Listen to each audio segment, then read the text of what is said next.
I want to always be open to that inspiration, open to opportunities.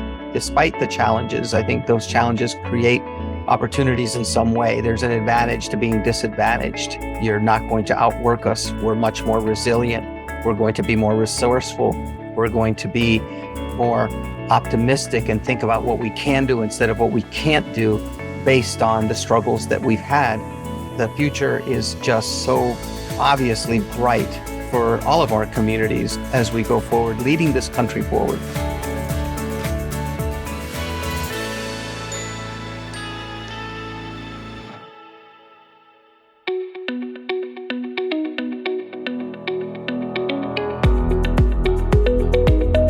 This is Associations Thrive, the podcast celebrating successful associations and their leaders. I'm your host, Joanna Pineda, CEO and Chief Troublemaker at Matrix Group International. Listen in as top association executives tell all, revealing the creative and innovative ways they're increasing membership, generating revenue, nurturing engagement, and reimagining their organizations. By the way, if you've launched a new initiative, created new member services, or updated your governance structure and are seeing great results, I want to hear your story, and so do my listeners. I'd love to have you as a guest. Go to podcast.matrixgroup.net and apply to be on Associations Thrive. Now let's dive into this week's show. Today, I have the huge honor of speaking with Antonio Tijerino, who is President and CEO of the Hispanic Heritage Foundation, or HHF. Antonio, welcome to the show. Thank you, Joanna. It's a pleasure to be here. Hey, tell us about the foundation. Tell us about HHF. The organization is a 501c3, and we're set up in the areas of education, workforce development, social impact, and culture, all through a leadership lens. We've been doing it for a long time, and we've built out a pretty remarkable structure to be able to be really flexible and go into different areas. In fact, during South by Southwest, we did a presentation called A Malleable Mission, and it was really important to get the message out that we are not rigid in what we do, that we are open to inspiration at any moment by meeting a kid, by meeting a parent, by hearing a news story. At any moment, we are open to taking the mission in different directions. And we've been able to do that and build a brand as an organization around that. If it's going to the border to support the migrant crisis, then another moment, I have a friend that starts at Minecraft and calls me and says, hey, let's do something together. And I immediately say, yes. I didn't even think twice about it. And we developed the first Latino-themed Minecraft game, Latin Explorers. Wow. In the history of Minecraft. And so we've been able to reach 30 million kids in 30 different languages because being open to that inspiration.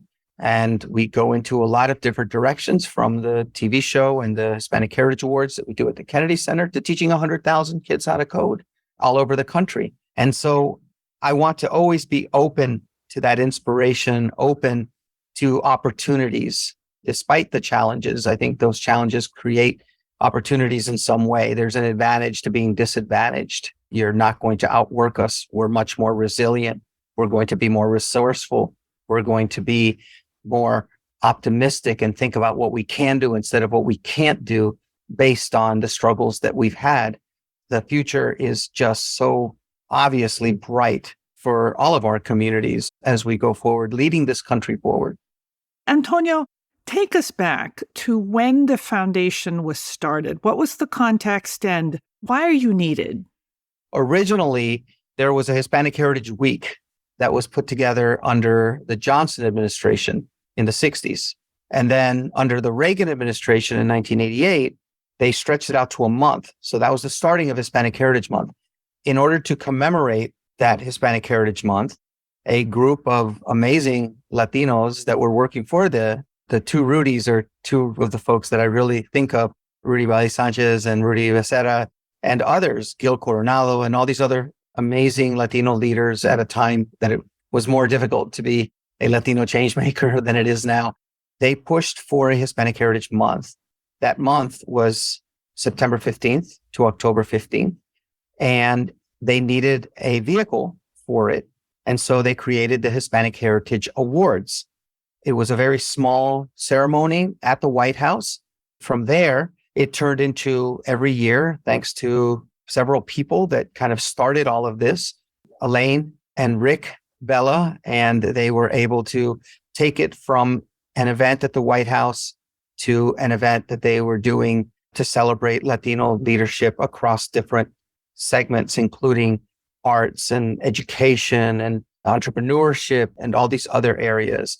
And that, after 35 years, has become a big deal. That's at the Kennedy Center and is on a TV show. Yes. I inherited that part of the program when I took over 21 years ago. I wasn't around in 1988 as a professional working here, but I always give credit to those that deserve that credit for creating this amazing platform that is America's Hispanic Heritage Month celebration.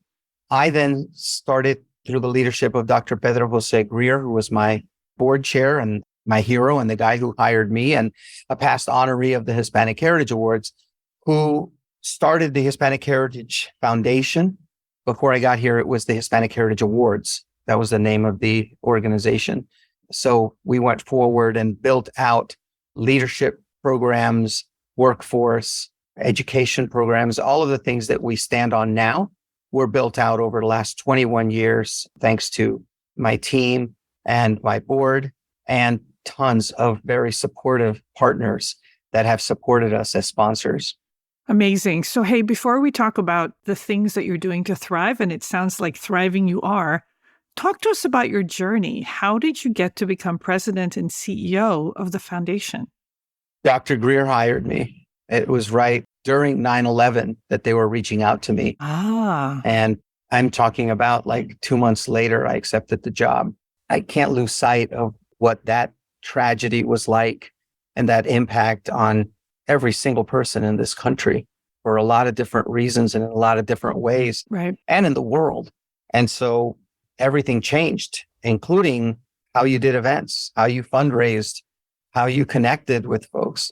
It really was a difficult time to start anything, but my background was in communications. I was at Fannie Mae Foundation doing PR and communications. Before then, I was at Nike in corporate communications out in Oregon.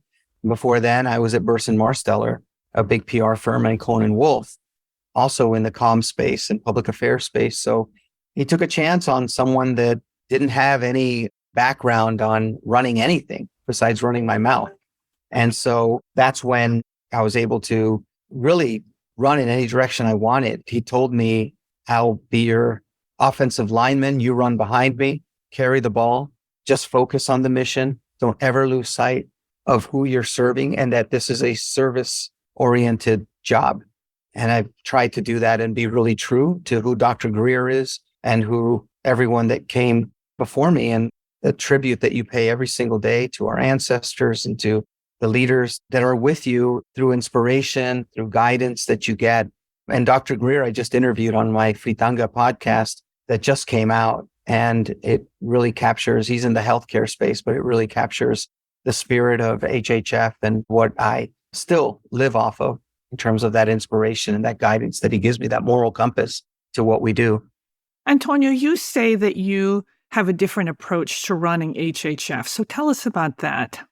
The approach is to have big ears, big heart, and big guts as you go forward with anything. Love that. Just being able to take in any sort of inspiration, being open to inspiration at any moment, going into different directions, focused on the community and what the community wants and needs. And we've been able to do that. During times of crisis, throw blows all day long and see what lands. Being bold, being naive. There's a naivete that is often underlooked and underappreciated. It's actually seen as a negative. I love being naive. I actually think we can do stuff that allows us to get started on it that might not be feasible or practical for someone else. Everything is available for us. I believe if you imagine something, it can be real. And the only thing in between it is action to make it possibly be real. So naivete, being aggressive. I am extremely impatient. I love that I'm impatient in this job. Impatient with somebody taking a baby from a mother on the border. I'm impatient with racial injustice. I'm impatient with homophobia, with Asian hate. I'm impatient with anti-Semitism, Islamophobia. I'm impatient with a child not getting the same benefits in terms of digital equity as another group of folks. If you're somewhere in rural America, I also want to be able to be a little reckless. I have always said that you can't create something if you're not willing to break something. And we have no problem just being aggressive. I'd rather have mistakes of aggression than mistakes of passivity. I don't want to be passive in our approach to supporting our community. Yeah. That's not an easy thing, by the way. And also being collaborative. Always ask for help. We're as good as the call we get and the call we can make. As an example, during COVID, I remember that farm workers weren't provided with protective gear. They weren't seen as a priority. Meanwhile, they're picking, packing, and delivering our food that we're sitting comfortably in our homes during COVID eating. And it was so, talk about essential. I had a friend of mine, Mario de la Torre, who was a designer out of LA, said, we're not working and we want to sew something, want to sew masks to help someone, Wow. our community. And I had just read an article about farm workers not being protected. And I said, what about farm workers? And he said, we'd love that. And he was calling out of LA. I then patched in Monica Ramirez, who is a past Hispanic Heritage Awardee and one of the most amazing people I know. She's like my sister, and she's another source of inspiration. Immediately, she went into action and started calling people that would be able to distribute whatever mask we would put together. And then I called Nicholas Gonzalez, who's an actor, and looped into it. So here, the four of us on a call at around 10 at night. And the next day, we had hashtag masks for farm workers. Wow. Mostly due to them. We wanted like 10,000 masks. That was our goal. And we ended up with 2.2 million masks. Amazing. Again, I give the credit to all of them, but I just want to prove my point. The importance of being naive, the points of being a little reckless, impatient, collaborative, and audacious. But I was as good as the call I got from Mario, and I was as good as the call I made to Monica and Nick. And that's what I'm trying to say to everyone that's listening and to you, Joanna, that we are conduits for missions, for action, problem solving. You have to see yourself as an accelerant or some sort of viable source of energy, but not everything. You're as good as the people that you surround yourself with. And I'm very fortunate to surround myself with amazing, actionable leaders. I like actionable leaders. And everyone that wants to lead followers, that just seems so boring to me. You want to lead leaders. Hey, let's talk about HHF. So you talked about the pandemic and the things that you're doing, and you talked about digital inequalities. Yeah. The pandemic was really hard on the people of color communities with the health inequalities and the digital inequalities. So how do you approach some of these inequalities with this impatience and naivete that you talked about? But how do you also prioritize when the needs are so great? Okay, so this is a very good question. I've been asked this because when I first started, everybody was like, he's all over the place. And then all of a sudden you're getting an award and they say, oh, this is adaptable leadership. No, I'm still all over the place. I just have been doing it for a long time. Yeah, yeah. And so I can't prioritize someone's suffering. So we take everything on. That being said, it's impossible to take everything on. But whatever comes at us, we try to prioritize in that moment because there's a priority on immigration if a DACA recipient is worried about getting thrown out of the country or an undocumented person isn't even eligible to apply for DACA. So that's a priority in that moment. What's happening on our borders is a priority. What's happening in Latin America is a priority.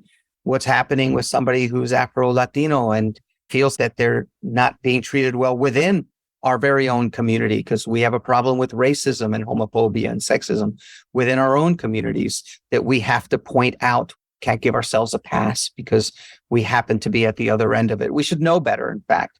So everything becomes a priority when it's in front of us. And I never want to lose that spirit. Now, that's incredibly exhausting. And during COVID, that became our kind of policy priority. Again, amongst many others, the farm workers popped up because I was inspired by Monica and by Mario. Right. And so that became a priority. But I'm just saying in terms of things that we want, if education and workforce development and access to healthcare are in your line of view, then digital equity has to be part of it. There's such a thing as digital discrimination. When some preschooler is going to be in an unequal starting point to education because they don't have access to the internet at home or a device, Right. and every other kid, that's where you're going to listen. When teachers can't communicate with parents, not because of a language barrier, but because of a digital barrier, that's a problem in terms of your involvement with your child, in terms of education. Healthcare. Anyone remember trying to get set up for a COVID test or any of the materials that you can get? It was all done online. Try to get a job if you're not going online. Try to mobilize people. Right now, Joanna, a 15-year-old with access to Wi-Fi and a computer has the ability to reach more people than Martin Luther King, Gandhi, and Cesar Chavez in their lifetimes combined in a split second. Yeah. So you have to be able to leverage that kind of resourcefulness and power through technology, but you can't if they don't have access to technology or a device, and our communities will suffer. Not to mention on a global stage, we're going to be at a disadvantage over many countries if we don't get that part of it right. And I give a lot of credit to Jessica Rosenworcel, who's the chair of the FCC, who I know has dedicated her life to this issue. And I'm very proud to support the FCC's work in this area in terms of making sure that everyone at least has a chance through some of the work they're doing. So yeah, that's a real thing. And it continues. It's often been called the homework gap, and we've done some research around it. Latinos are most likely to say their grades suffered or they couldn't finish their homework because of lack of access to Wi-Fi. Yeah. Yeah. I know during the pandemic here in Alexandria, they were sending out surveys to the families, and let's hope the surveys actually made it home, to ask who didn't have internet because they were actually subsidizing internet access because they were so worried about the outcomes. That's in Alexandria, not try rural America or a border town. I know. I was going to say, I feel lucky that in Alexandria they did that. In Alexandria, they delivered food basically all week. And then post-pandemic, they've continued to make all the school meals free. And that's in Alexandria. And I know that is not the case in other parts of the country. Yes. So that's why it's important that we continue to push. If you're someone that is of a certain situation, those 2 meals at school are the only 2 meals you might have all day long. Right. Not to mention, you're the opportunity for a parent to be able to go to work. So we need that across the board. And I do think that they're trying to do that with digital equity. Hey, Antonio, speaking of youth, you've got something called the Hispanic Heritage Youth Awards. And I read on the website that you last time accepted 10,000 applications. So tell us about this. This sounds amazing. 30,000. 30,000. Okay, well, you got to update the website then. The things need to update. I know. I told you. We're working on that. We got 30,000 applicants the last few years. And what are they applying for? And what's the award for? Well, first of all, it's from 50 different states, plus Puerto Rico and Washington, D.C. and other Caribbean countries as well that we're able to take in, including Filipinos and Brazilians and Haitians. We want to make sure that we broaden Latino Hispanic community is. So they apply in 10 different targeted tracks, we call them, or fields, including science and technology and engineering and sustainability and entrepreneurship and social justice and education. So we build out these pipelines and we select 300 from that 30,000. And then from there, we recognize them in digital ceremonies across the country. And we partner with amazing companies to be able to support each one of those categories. And then they get grants, not just for their education, for higher ed. They're all seniors in high school, juniors, seniors, but also in case they want to use that money to start a nonprofit, to run a clinical trial, to create a product as entrepreneurs, social entrepreneurs, whatever it is that they want to do. And then we support that through our lab, Loft Lab. So it's been a great way to let youth lead. I always have a problem when somebody says, leaders of tomorrow, the next generation of leaders. You should see these bios of these young people. They're leading today. We can't afford to wait. And I want to make sure that they understand that their task is to lead right now. That's what it's going to take to move our country forward, especially when we're the youngest segment of the population. A third of our entire community is 18 or under. That's a tremendous opportunity for America to invest in the most fertile segment of population and the one with the greatest promise, along with the others, of course. And so right now in K through 12, I think it's over 28% are Latino, but less than 10% are teachers. Ah, Well, how do you square that? And it's even worse with the African American community and Asian community. I think it's 3% are teachers. right. So we need to make sure that that keeps up too, because that affects parental engagement, and seeing someone that represents who you are and your identity will go a long way towards putting you on a stronger path to success later on in life. So how have you generated this growth? I read that you had 10,000 applications and you say last time you had 30,000. How are you fueling this growth? Because this is amazing. What are you doing? Celebrities, more funding? What's working? Mostly it's that people need these programs, people need these ideas. We're teaching 100,000 kids how to code. That's because Google invested in it and all these other companies are investing in it. And as well as there's a need and teachers buy in. We worked with the Kid Museum here in Bethesda to be able to use making as a way to engage kids into the STEM areas. And it was a teacher academy around the country for teachers to then get trained on how making can help them with what they're teaching in classes and have them be certified. So there's just so many different ways to address these issues. And you just have to be creative and bold and actionable. And again, make mistakes of aggression. It's better to be too aggressive than too passive, in my belief.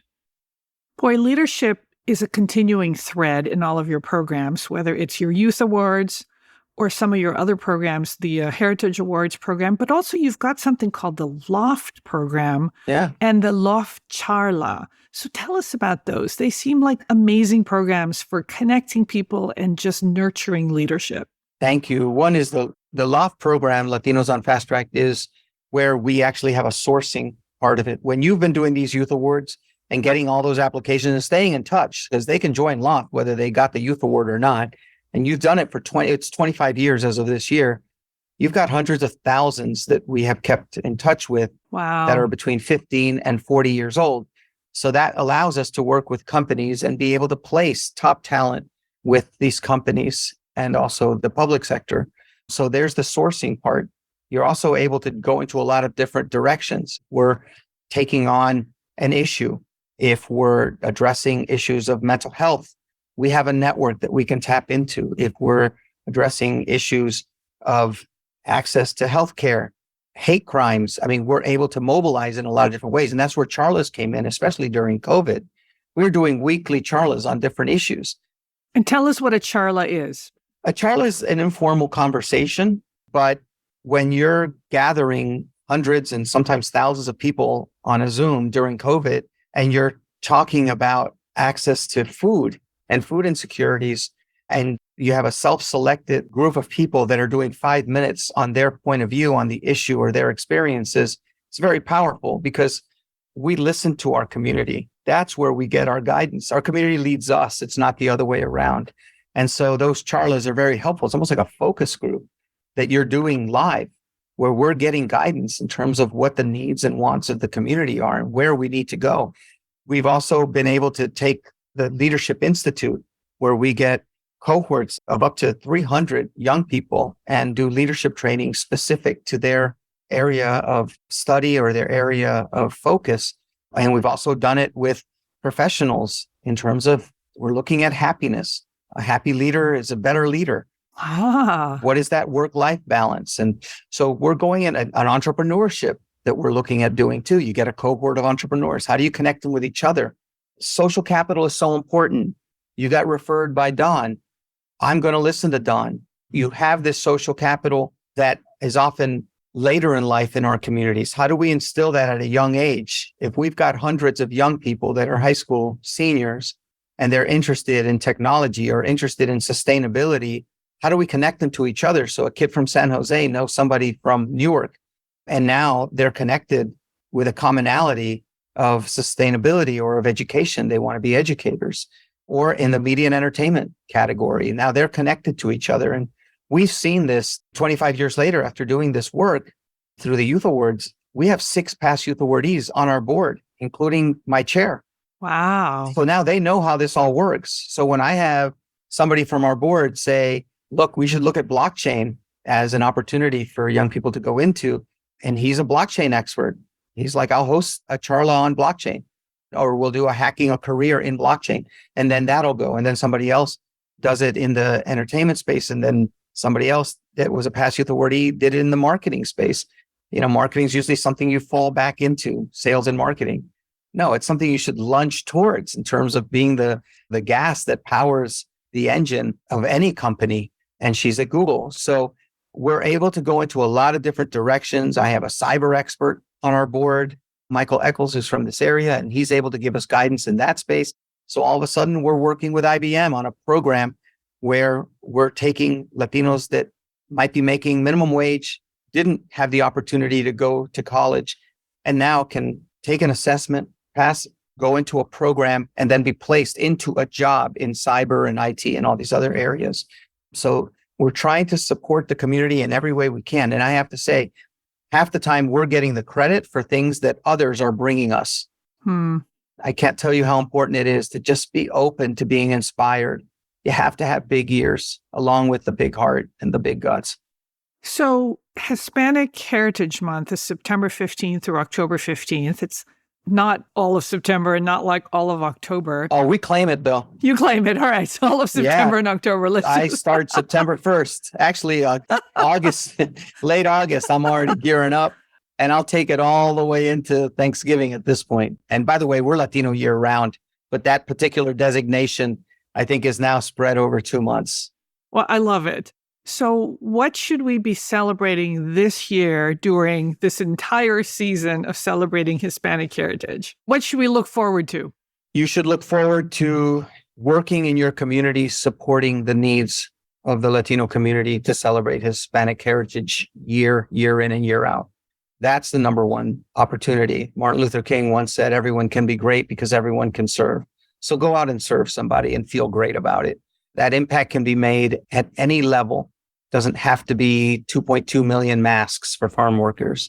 It can be going to Mary Center and supporting their work, or Crittenton Services.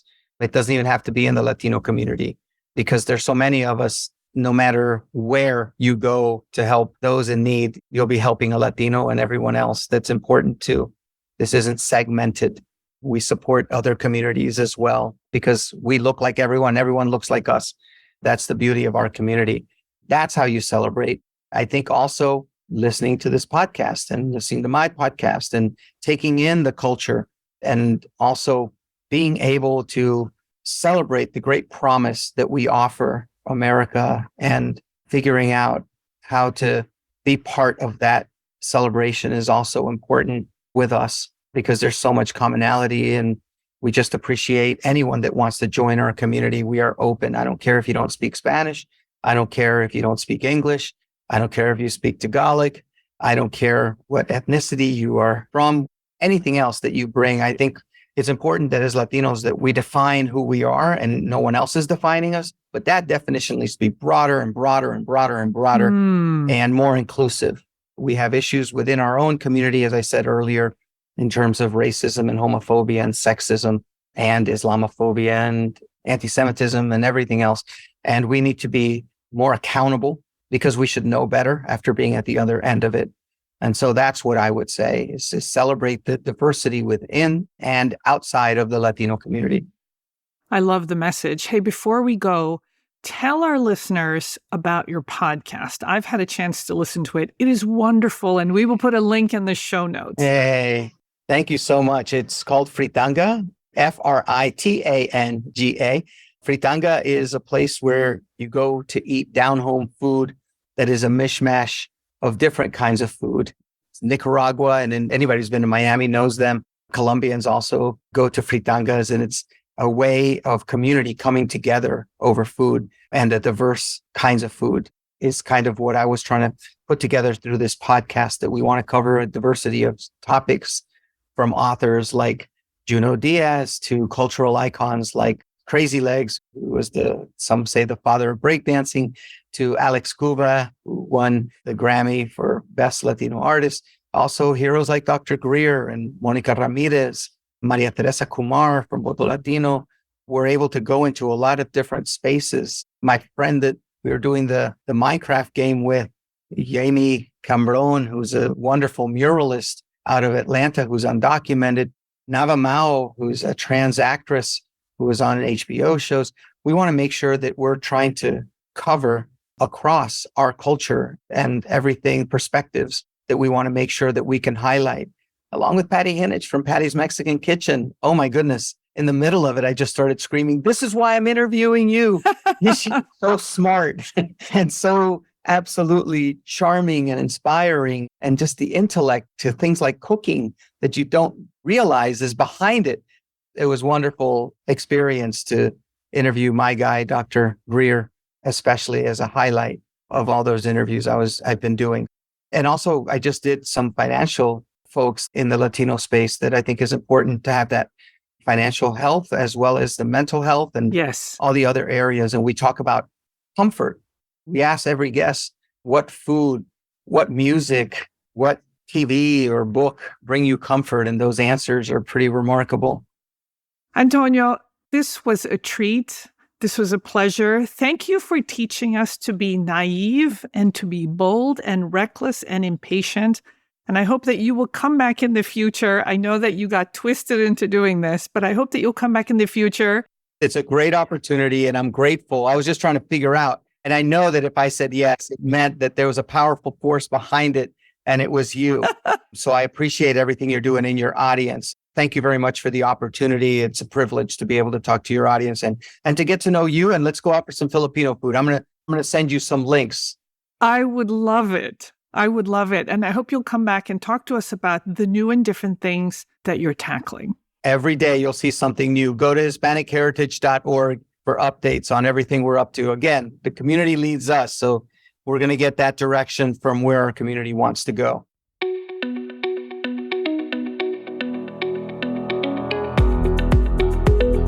Thanks for listening to Associations Thrive. We're so glad to have you here. You know, my personal mission and the mission of my company, Matrix Group International, is to help associations and nonprofits increase membership, generate revenue, and thrive in the digital space. I want to hear stories of how your organization is thriving in today's challenging landscape. Please apply to be on my show by going to podcast.matrixgroup.net. By the way, do you need help with a digital initiative? Maybe it's a website redesign, a new membership database, or a hybrid meeting that you're planning. I'd love to connect with you.